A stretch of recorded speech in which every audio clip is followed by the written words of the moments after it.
Welcome to Peace of Mind for Pet Parents, the podcast by BrightHaven Caregiver Academy. I'm Gail Pope. And I'm Karen Wiley. And together we're here to support you in navigating life with your aging or ill pets. We know how deeply you care for your beloved companions, and we're here to offer guidance, understanding, and resources for this meaningful journey. Each episode, we'll explore topics that address the daily challenges, emotional realities, and choices you face as a pet parent, helping you and your pets find peace, comfort, and joy. Whether it's making sense of a new diagnosis, adjusting to changing needs, or simply seeking a place to feel understood, you're not alone. Thank you for being here with us. Hello, and welcome to Peace of Mind for Pet Parents. I'm Karen Wiley, here as always with my wonderful friend Gail Pope. Today we're going to talk about something that's been an important part of our BrightHaven Caregiver Academy philosophy when we talk about the bright path for caregivers to choose. And that's the idea of a life-changing diagnosis. When we were considering using that language, a life-changing diagnosis, we were choosing it instead of what is more commonly talked about as life-threatening diagnoses, which sounds pretty scary. It's immediately invoking some fear about the outcome and the process. Another commonly used phrase is a life-limiting diagnosis. Yet our focus was very much in supporting the pet parent, the caregiver. So that gave rise to looking at not just the medical aspects of the diagnosis endangering the life of the pet, but looking at what it's like for a caregiver, because we're juggling three layers of what's happening physically in the journey for our pets, what the caregiving journey is like for us as caregivers, and then, of course, the relationship between us. So, Gail, I was hoping we could begin this conversation. When you think back over the years at the BrightHaven Sanctuary, how did serious diagnoses change daily life for both the animals and caregivers? What was happening that would change when a new diagnosis came in play? Wow, that's taking me down memory lane. I guess it's having lived with and loved so many animals who have been teachers, obviously. The word diagnosis didn't really feature a huge amount in daily life because animals, some of them would come to us with a diagnosis, which may be the reason that they'd come. Some would be younger with a diagnosis, not terminal diagnosis. There are all sorts of different diagnoses. And I think that's where my brain's taking me. Eventually, I think over the years, I probably didn't honor the word as much as maybe most people do. It was just another thing, and it's just part of the puzzle. The aim is to have your animal be as happy, as comfortable, as all of those lovely, warm, cuddly words. And of course, healthy would be in there. So obviously there's a focus too on how can we help this animal have better health. We learned not to think about cure or fix. It's just let's make them as happy and healthy as they can be, and let's all enjoy life. So really, the word diagnosis, when it appeared later in life, didn't really faze me in the way of bringing fear. We would have maybe a cat that was diagnosed with kidney disease, and generally that would be diagnosed quite early in the journey. Then maybe later on it would be increasing. But that just really meant for us increasing our pace, knowing what we know, doing what we do, and concentrating on today and what they might need, what everyone might need, keeping the atmosphere loving and happy and helping those that needed it in whatever way they needed. Does that make sense? It makes perfect sense. Also, I would say it makes sense because your context within the sanctuary was a caregiving operation. That is what your daily life was structured around. Yeah. Especially since, as we've talked about, there were times when you had 80 residents that were being cared for. Not every single one of them needing critical care every day, but they have to be looked at. You always want to get your eyes on every one of them and usually pick them up to see if you feel anything different. There's certain daily tasks you tend to do with all of them. I think your day-to-day life was just caregiving 24/7. Yeah. Exactly, because it wasn't a focus on care. We had lots of medical work to do on a daily basis in all sorts of directions, even down to grooming and making sure everybody looked beautiful. It was more of an overall community. And I think animals helped the people to help the animals as well, because if one animal was bedbound, others would circle around and be with them to help us to help them. There were so many ways that we learned that animals will help each other as well as help themselves and us. Let's face it, if you have a headache or you just don't feel very well, or maybe you've got the flu. I know we have photos somewhere, but on one occasion I had the flu. It took an awful lot to take me off my feet. But on this occasion, I just had to go to bed. There's a photograph of me. You can't see me, really. I'm lying in bed and the whole bed is covered in cats. They're all snuggled all around the edges and above me and around the pillow. That's caregiving, isn't it? That is, I'm laughing as you describe that, because as I started looking at photographs to include in the BrightHaven way, that was one of the first ones. It was like, that's got to be in there. So it is. I didn't remember that. It had to be in there because it captured that time. You were just a few minutes ago talking about watching all the other cats surround another cat or a dog.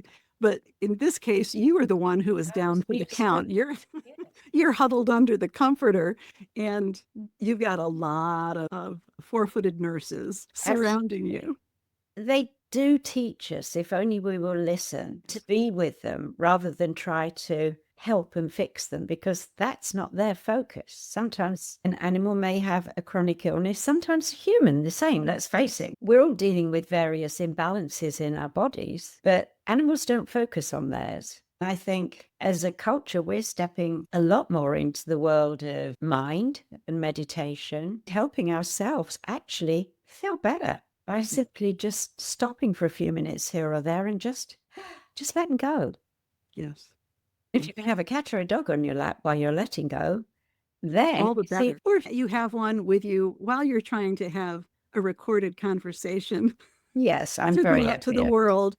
You can also have little helpers who see a different role for themselves. I think as you're describing the situation of the sanctuary, you were providing caregiving for so many different types of illnesses and conditions. That's why when we were beginning our discussions about the Caregiver Academy and how we would talk about caregiving, that's when we were discussing the different pathways for illness, because different diagnoses ask different things from a caregiver. If it's a chronic illness that requires you to learn a skill, give a particular medication or an injection, and stabilize your pet and move forward, that's one path. If it's a difficult to manage situation, and there's lots of different ideas there, I think maybe we could put in there a diabetic cat where we're monitoring the insulin every day and testing and measuring out the insulin. I know that one of my most confounding diagnoses was on a cat well over 30 years ago, one of my Burmans, who didn't seem to be digesting food very well. And after either the second or third time, I brought her into the vet because you could hear that she was having breathing issues. By the third time, my local vet, who was very practical and very hands-on and many decades of experience himself, he said, if she was a dog, I'd know what I'd tell you. I'd tell you that she had megaesophagus, but she's a cat and cats don't get megaesophagus. And he sat there and he goes, I think that's what we just have to try. Let's assume that's what she's got. So we put all the different routines into place in terms of how I would feed her in an upright position and so forth. She still apparently had a bad case of it because no matter all the different things we did, she had a respiratory infection. She aspirated any of the food. I would then be setting up the nebulizer to get a little bit of antibiotic into her lungs. And that worked for several years, but ultimately all those treatments with antibiotic changes the lung lining and lost her. But that was one of those that was a difficult to manage one because it just had a lot of moving parts to it. Of course. And then we have terminal diagnoses, which are difficult in a different way because of the anxiety and the anticipatory grief and everything else. So at the beginning, when we were looking at how we could support caregivers, we were looking at the different contexts they might be in based on the diagnosis they would get on their pets. And have you found that caregivers become more confident when they stop focusing on fear and the prognosis? Oh, absolutely. Okay. But then we're all only human, aren't we? Plus, we're all very different. Each human is a different person too. Fear is our greatest enemy, I think, as the human race. And of course, heading towards the end of life is heading towards the great unknown. So I think we are mostly fearful of our own death, and therefore we translate that very easily and very rapidly when an animal that we love dearly may be approaching the end of their life. Again, it's difficult to be human. I think that one of the biggest things for me is accepting the fact that we're all living. We can be approaching the end of life, but while we're living, then we need to have fun, don't we? We need to enjoy this time rather than sit gloomily looking towards the great unknown. Our time is precious, whatever age we are. Again, part of the teaching, living in the moment, not looking forward, not looking back. Animals don't go, oh, God, let me look at the calendar. Oh, I don't think I've got long to go now. They know their bodies know naturally as they decline, and they go with it. They go with the flow. As they get closer to the end of life, they get tired. They're not energetic. The body very gradually starts to wind down with Mother Nature dictating the way. And animals accept it, whereas a great majority of humans don't accept it. We start fighting. We fight it whether it's for our human loved ones or our animals. Exactly. And I think if you are the type of person, as many of us are, that we have a symptom ourselves and we go to the doctors, we get a referral, we do this and this, we're going to do the same for our animals. If you're someone who actually doesn't, a lot of people just deny illness. They get on with their lives. They have a bad back, or they have a this or a that, or a pain that sometimes comes here, and they ignore it. That's the way they treat life and death. They just allow it. It seems an easier way, doesn't it? It definitely changes how you look at so many aspects of illness. If you look at it as part of life rather than catastrophizing, I think part of the language that we've chosen to use of life changing and not focusing on life limiting and life threatening and terminal, of course, although we also have talked in previous podcasts about if our vet thinks the condition or disease is in fact terminal for this particular pet, it's important that they say so that the pet parent begins to understand what's going on instead of paying for the visit up front and going home and saying, I wonder what it means. She said this or she said that or he said that, but I still don't really understand what it means. So sometimes it's important to use a word to communicate how you really view things, including my child here who's going to help us view things a little differently once again, as I adapt as a caregiver. Exactly. To a very active and healthy 13-year-old. What can I say? But what do you think animals teach us, Gail, when life slows down and the routines that we have with them every day change? When the routines begin changing, how do the animals help us in that situation? I think you have to look at it in two ways there, because it could be when our lives are changing, as well as when and if their lives are changing. So I think if we've paid attention to how they're living their lives and we adjust to allow them to be themselves, all the while we're doing our caregiving in whatever way that care is needed. I think if we can step back from any fear that creeps in and concentrate on the word care, and then open that up into their care as well as our care, meeting in the middle, living in the moment, laughing. I think I've shown you him before. Somebody gave me this with a little gift. Sometimes if I'm having a bad day, I look across at my wonderful Wayne Dyer calendar and this cute, dirty little pig, and it really hits me. It's just, we need these reminders to let our focus change and soften on daily life. Just see that in most cases, our animals are living their best life. Animals take the dis out of ability, don't they? Oh, nice. They really do. They do what they're able to do. They don't think of what they're not able to do. At least I don't see it in the animals. They just adjust and keep going. Yeah. Then they adjust again and keep going. We're like, I used to be able to do that. Why can't I do? We fight it. Right. We have to learn from them and just go with the flow. I say the same thing over and over. What I'm thinking of, the photographs I've seen of, I guess, Joey and Ollie, right? Wheel carts in the yard with the beautiful green grass, and they're just delighting. They're just joyous. They're not thinking about the fact that those wheel carts give them the opportunity to be mobile. They're just being mobile. That's their life, and they're enjoying it. That kind of brings me to, once I developed the understanding that I am not my body. Yes. I'm living in this body. This is my body house. May not be comfortable some of the time, but it's my home. When you take that and you look at animals, that's almost what you just described. With a disabled animal of some sort, they don't look at the disability. They look at how best they can have ability. Looking at all the various animals we've had in wheelchairs, they're not looking at their bodies and thinking, oh, they're just accepting what can be done to help or not. Most cats don't like wheelchairs. We went there several times and they were like, come with me again with that thing and I'm going to kill you. They want to be in charge and they don't care that their back legs or the back end doesn't work. They can still claw their way up a 6-foot cat. The cat tree. I've had the same experience. The first time it happens, you're like, exactly. So they demonstrate the fact that although there may be something wrong with the house they're living in, it's okay. It's okay. I can still do what I want to do. And maybe I don't do it as fast, or I do it a bit slowly, or I get an odd pain here or there. It's okay. Yeah. Yeah. I That's think right. those are the major lessons that I've learned over the years. They continually seem to be able to adapt to those life-changing diagnoses.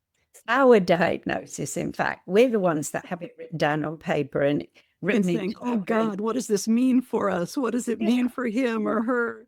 How often do you see a cat that's been diagnosed with chronic kidney failure or even acute kidney failure? You don't see them going, oh, I have to think about this. Now I've got something wrong with my kidneys. They just follow what Mother Nature wants them to do and maybe drink a little more water and slow down a little bit eventually, but they're going with the flow. That's it. It's life. It's caregiving. You make adaptations to what's happening, and you might need to adapt when you check on them through the day or how much time you're fortunate to be able to spend with them, live with them through whatever illness or condition they have. But as you're saying, it is truly life. It's life with them. And their life is with us. Yeah. Lovely companionship. What would you like to say to bring this conversation to a close? Just that sometimes the best thing we can do when we're looking at our animals is not to see the physical being, but to look at the being that dwells within and the joy that emanates from within. Oh, I love you so much. And I'm saying that to you and not Callie, although I could say something similar to Callie. I just think that's a beautiful way to end, because we are focused on helping caregivers understand that a diagnosis doesn't just change medical treatment or in any way imply that medical treatment is all we should focus on, because it can change daily life. It can change our routines. Obviously, we're going to have a lot of feelings about change and our caregiving and the relationship we have, but we really do have the relationship with the inner being. And each of them are so wonderfully unique. And that's what makes them all very special. All right. With that, we will call this conversation to a close. And thank you for being with us this week on Peace of Mind for Pet Parents. Bye-bye now. Goodbye. Thank you for joining us on Peace of Mind for Pet Parents. We hope today's episode has offered you support and insight as you care for your aging or ill pets. Remember, it's not just about the end, it's about living well at every stage of life. To continue your journey with us, explore more resources at BrightHaven Caregiver Academy's website, brightpathforpets.com, where you'll find guides, assessments, and a caring community of pet parents like you. Until next time, may you and your pets find comfort, connection, and peace in every moment. Take care.